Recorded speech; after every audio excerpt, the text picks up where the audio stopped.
News.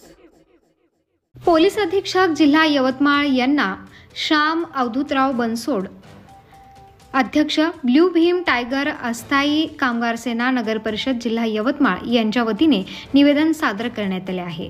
फाटलेला राष्ट्रध्वज फडकवून भारतीय राष्ट्रध्वजाचा अपमान केल्याबाबत गुन्हा दाखल करण्याबाबत हे निवेदन सादर करण्यात आले आहे।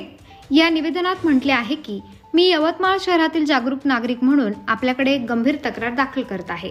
30 जून रोजी यवतमाळ नगर परिषद कार्यालयाच्या इमारतीवर फाटलेला भारतीय राष्ट्रध्वज फडकवलेला होता। हे दृश्य अनेक नागरिकांनी प्रत्यक्ष पाहिले असून याचे फोटो, व्हिडिओ, पुरावेही उपलब्ध आहेत। सदर प्रकारामुळे आमच्या राष्ट्रीय अस्मितेचा आणि प्रतीकाचा घोर अपमान झाला आहे।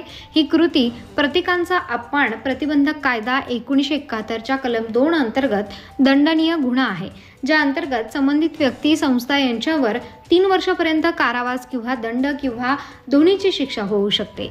याशिवाय भारताचा झेंडा संहिता 2002च्या भाग 2 कलम 2.2b नुसारही फाटलेला, मळलेला अथवा अशोभनीय स्थितीतील राष्ट्रध्वज फडकवणे हे राष्ट्रध्वजाचा अपमान मानले जाते।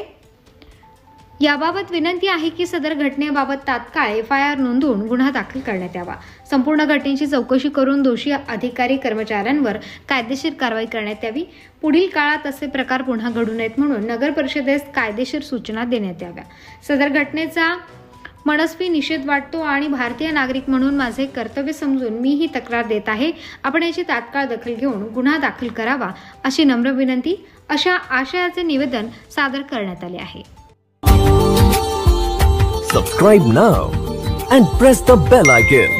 Never miss an update.